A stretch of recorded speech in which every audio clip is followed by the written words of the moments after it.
President of International Diplomatic Club, Russia, to say a few words. Thank you so much. I want to start sharing my feelings about the event today from the words of famous Nobel Prize poet Dvoryanov Tagore. He told once that when we are in love, that is a final answer for all of the questions, all questions. Because all other things in our life, according to the vision of Dvoryanov Tagore, comes us to the question, why? And when we are in love, we cannot reply why. Because we are in love. Frankly speaking, pride is not the main quality of human being.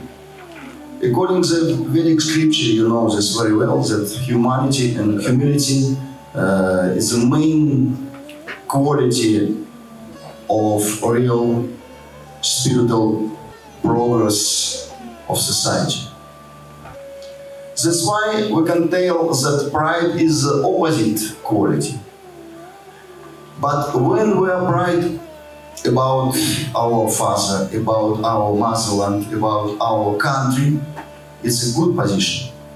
Because we're not proud about ourselves, it's not egocentric point of view. We are proud about somebody whom we are in love, to whom we are in some respect. I want to share, because I was in the previous session, it was about some philosophical principles of education of the future of the India. I am also educationalist. I was in high school during more than 10 years. I am PhD in philosophy of Russian Institute of Philosophy, Russian Academy of Science.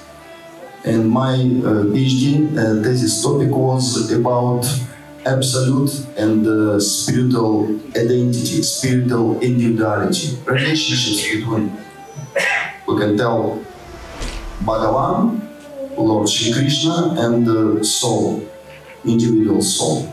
I think that pride of India is only one, because it's unique, not country, not even civilization, but some specific, we can tell, spiritual motherland of all religion. And according to the Vedic scripture, all avatars which came to Bharatavarsha, they never leave Bharatavarsha. Their presence only in your country, in your land.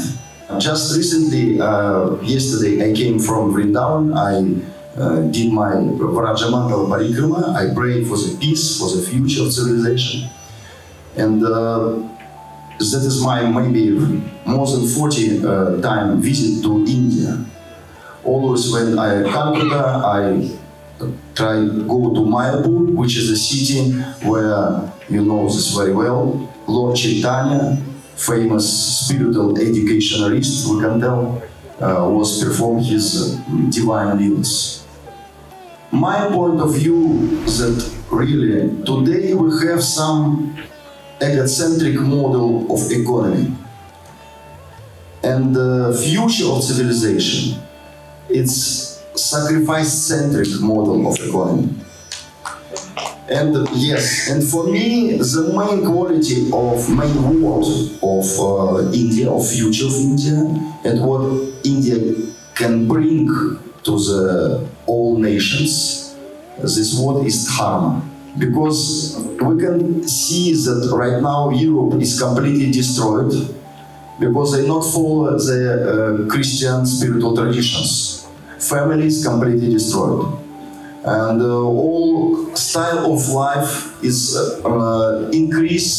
always increase greediness, always increase bad quality of human beings. That's why I'm agreeing with the last speaker who mentions that future of India is not only about some achievements which we can see, it's also about contribution, how we sacrifice ourselves to the society. Right now, you can see that we have some paternalistic model of our modern civilization, and who rules our society? Most richest personalities. According to Vedic scripture, you know that is a Vaishya, that is some type of people who always involved in trading, in karmic activity. That's why their vision is not clear, not pure. I completely believe that main mission of India, of Indian civilization, is to increase Brahmanic society, to increase some personalities which enlightenment, which can lead, really be leaders of the society. Because right now we have like a blind economy, blind civilization.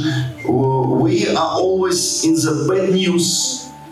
All news, they try to increase some catastrophe feelings, like anxiety in our mind.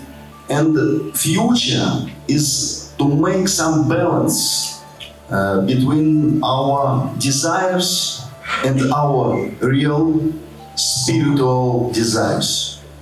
That's why I completely believe that union between Russia and India is real hope for all humanity in future. We can see right now that our national leader, Vladimir Putin, he start to come to the main principle of civilization, is justice. Because he take care about Russian-speaking population in eastern part of Ukraine. But it's not only about this. Frankly speaking, it's conflict between West and East, it's conflict between civilization, it's also conflict between two forces. One force is belong to traditional world, to traditional value, to human value. And the second is belong to the greediness and all bad qualities which we want to increase. Because our economy, platform of our economy is a greediness. Really, we always start, when we start to describe achievements, we start to describe some visible things. And what about heart? What about real human nature? Now we're living in the time of changes, but I completely believe in also according to the prediction of famous Russian scientists, a lot of famous Indian science as well, that future will belong to traditional world. And even when we're talking about digitalization, for example, like a mainstream of modern economy, I know that digitalization should be under the control of our humanity. Otherwise, we will be destroyed like human beings. In my opinion, thanks God that I visit this beautiful forum. It's a lot of discussions, a lot of exchange, like our human energy. I completely believe that we can create some type of international big platform where we can ask and invite some scientists, religious leaders together, because only balance between spirituality and karmic activity can give to us real proper chance to be saved in modern situation, in modern a lot of challenges during this hard time. Thank you so much for your attention. I was so happy to give some small, to share my small feelings and visions. Thank you. Thank you so much. It's so nice.